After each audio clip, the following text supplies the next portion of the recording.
Hi foodie friends, Jessica here from Savory Experiments. Today we are partnering with BlueStar Kitchen Appliances to make the best baked chicken thighs. These chicken thighs have crispy skin with juicy chicken and a smoky buttery baste at the very end. I am gonna give you some tips and tricks to make these chicken thighs the star of your dinner plate. To get started, we have about 2 tablespoons of a very finely minced white onion. You can also use yellow. I like it to be so fine that it's almost going to develop into a paste. Next, add 1/4 cup of olive oil. Eyeballing it here, about right. If you get a little bit more or a little bit less, that is perfectly fine. Now we're going to grate garlic. If you don't have a micro grater at home, this is one of my most used kitchen tools. Grate it right on in there. That fine grate is gonna give a little bit of garlic pulp. So you have a lot of garlic flavor, but no huge giant chunks over the chicken. Got 3 garlic cloves grated up in there. 1 tablespoon of dry Italian seasoning. Again, a little bit of an eyeball. A teaspoon of coarse kosher salt. If you're gonna be using a fine salt, cut this back by half, so about 1/2 teaspoon. And 1 tablespoon of fresh lemon zest. These are small little guys, so I'm probably gonna need 2 lemons, but if you have 1 large lemon, it's about 1 tablespoon. Using lemon zest instead of lemon juice gives you the purest lemon flavor without the tartness that you'd get from lemon juice. Just make sure you only get the yellow and you don't get all the way down to the white stuff. That's the pith, and that can be a little bit bitter in recipes. And lastly, we have a few grinds of freshly cracked black pepper. It's about 1/4 teaspoon. Mix it up. It'll make a nice kind of crusty paste because it's got the salt in there and those dry spices. You can either baste this on your chicken thighs or you can spoon it on.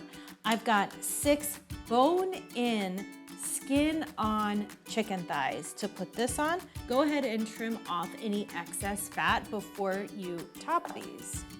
So what you might notice is that I am putting these chicken thighs on a wire rack that is suspended above a baking sheet. This does serve a purpose. It makes sure that the heat equally circulates around the chicken thighs. Now I don't have to worry about flipping them halfway through baking. I can just put them in the oven, go ahead and let them bake, and that heat is gonna circulate all the way around to give them a nice even brown. I also wrapped this baking sheet in aluminum foil, and the reason behind that is I just need an easy cleanup. I have 2 little kids at home and time at night and when I'm making dinner is limited. So if I can wrap this cookie sheet, that's going to eliminate a whole bunch of scrubbing dishes at the end of the day. Now we are gonna put these in the oven at 400 degrees. Smaller chicken thighs will take about 30 minutes, but the bigger ones might take 45 to 50 minutes. What you do need to do is make sure you use an instant read thermometer and make sure that it gets to 160 degrees Fahrenheit.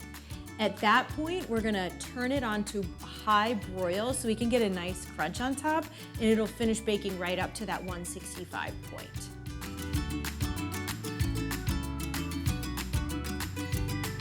We've taken our chicken out. We want to use an instant read thermometer. Try to find a part that's not near the bone. Thickest part of the chicken. Go ahead and get a read on it. We're aiming for about 165. If it's not quite there yet, remember that carryover cooking, which means while the chicken's resting, letting all of those juices reincorporate into the meat, it'll come up another 5 degrees. So you're aiming for about 160 to 165 and you're gonna have nice juicy chicken. And as you can see here, the top is already nice and crunchy. Next, we're gonna make the baste, which is a butter baste with a little bit of smoky paprika in it and some lemon zest. Lemon zest, that nice, clean lemon flavor. Use 1 to 2 teaspoons of zest right into a couple tablespoons of melted butter. I did use unsalted butter because I like to be able to control that salt level, and the topping on the chicken already has salt in it. And this is about 1/2 teaspoon of paprika.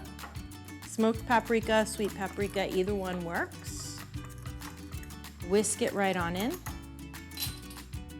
And baste over the chicken.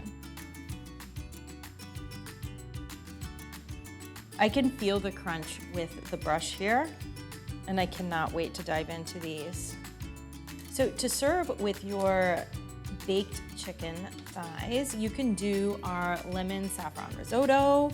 I personally love our garlic parmesan linguine, some fresh greens, maybe a nice green salad, or some roasted broccolini does well as well. After plating, just to brighten up the flavors a little, go ahead and do just a little fresh lemon juice right on top. And there we go. We have juicy chicken with nice crispy skin, lemon essence, a whole lot of garlic, and that smoky butter baste on top. This is the perfect dinner solution for any chicken lover. From my kitchen to yours, have a great day.